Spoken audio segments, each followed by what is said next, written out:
mula sa sugar, ang kita mula sa importasyon ng sibuyas na hawak naman ni Martin Araneta. Tinawagan daw siya ni First Lady Lisa Marcos at ipinapatigil ang investigasyon. Sa First Lady Lisa Marcos mismo ang may hawak sa mga rice importers. Dahil pala sa dami ng SOP at remittance na ipinapasa sa bawat transaksyon.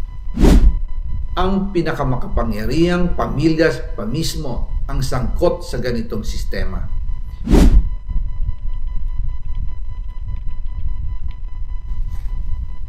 Ngayon naman po, tungkol sa kampanya nitong 2025 elections, nagkwento sa akin si dating Speaker Martin Romualdez. Kinausap daw siya ni PBBM sa Tacloban para tumulong sa gastusin ng mga kandidato mula national hanggang local candidates. Ang sagot ni Speaker, naibigay na niya ang SOP collections sa Bureau of Customs na umabot sa 11 billion pesos. Dagdag pa dyan, may 9 billion pesos collection mula sa sugar na ayon mismo sa kanya ay pinaghahatian lang ng 5 kumpanya para makontrol nila ang presyo ng asukal sa merkado.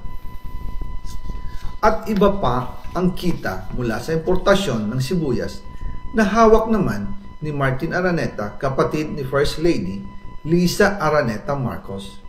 Kung matatandaan ninyo, noong 2022, nagkaroon po ng investigasyon sa Kamara na pinangungunahan ni Congressman Toto Swansing dahil sobrang taas ng presyo ng sibuyas. Umabot ng 600 pesos kada kilo. Gayong dapat ay nasa 80 pesos lang. Doon lumabas ang pangalan ni Martin Araneta bilang isa sa mga nasa likod ng kontrol sa importasyon ng sibuyas. Pero hindi po natuloy ang investigasyon. Ang sabi ni Speaker, tinawagan daw siya ni First Lady Lisa Marcos at ipinapatigil ang investigasyon. Kaya walang natuloy at walang naparusahan. Dahil pala, kontrolado ng kapatid ng First Lady ang importasyon ng sibuyas. Ganito rin po ang nangyari sa bigas. Noong April 2023, nagsimula nang tumaas ang presyo ng bigas. Kaya iminungkahi ko kay Speaker Martin Romualdez na kung pwede ay mag-angkat tayo ng 13 million metric tons para sa buong taon.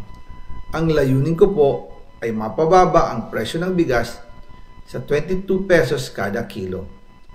Pero hindi po ito inaprubahan ng Pangulo noong sila ay nasa Clark.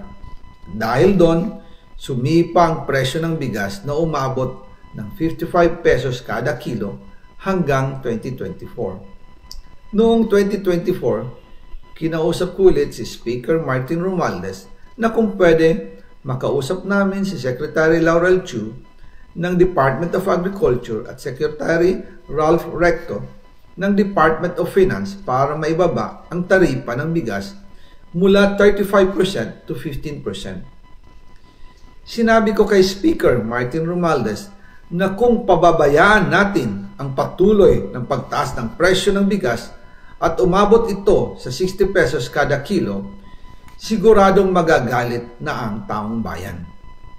Posibleng magrevolusyon na ang mga tao at tiyak na maapektuhan dito ang mga kandidato ng administrasyon sa 2025 elections. Isa sa mga patunay na hindi na masaya ang taong bayan ay ang pagbaba ng approval rating ng Pangulo noong panahon na iyon dahil sobrang taas na ang presyo ng bigas. Nangyari po ang meeting at halos inaabot kami hanggang alas 2 ng umaga, nakikiusap, nagpapaliwanag. Buti na lang, matapos ang matagal na negosasyon, pumayag din sila. At di nagtagal, inanunsyo na rin sa publiko na ibaba ang nangbuwis sa bigas. Ngunit, matapos ang 4 hanggang 6 na buwan, hindi pa rin bumababa ang presyo ng bigas. Kahit ibinaba na ang taripa nito, kaya iminungkahi ko kay Speaker Romualdez na magpatawag ng investigasyon tungkol sa bigas sa pamamagitan ng Quinta Committee hearings. Habang iniimbestiga nito ng Quinta Committee na pinamumunuan ni Congressman Joey Salceda, bigla na lang itong pinahinto ni Secretary Kiko Laurel Chu matapos niyang ipakita ang isang confidential report. Nakasaad dito na si First Lady Lisa Marcos mismo ang may hawak sa mga rice importers. Ayon kay Secretary Laurel, maaapektuhan daw ang First Lady kung itutuloy ang investigasyon dahil kasama raw nila sa Vietnam visit ang ilang importer ng bigas at nag-dinner pa raw sila roon. At nung araw din yun, tumawag si Congressman Sandro Marcos kay Speaker Romualdez upang ipatigil ang House investigations tungkol sa bigas as instructed ng Pangulo. Magkasama kami ni Speaker Martin Romualdez nang tumawag si Congressman Sandro Marcos. Dumating din si Secretary Laurel Chu sa Manila Polo Townhouse at doon siya pinagalitan ni Speaker dahil inilabas niya ang confidential report na nagdidiin sa First Lady sa issue ng rice smuggling. Humihingi ng paumanhin si Secretary Laurel Chu at sinabi niyang, "Pasensya na, masyado akong naive." Doon namin naintindihan kung bakit. Kahit ibinaba na ang import tax ng bigas mula 35% to 15%, ay hindi pa rin bumababa ang presyo sa merkado dahil pala sa dami ng SOP at remittance na ipinapasa sa bawat transaksyon.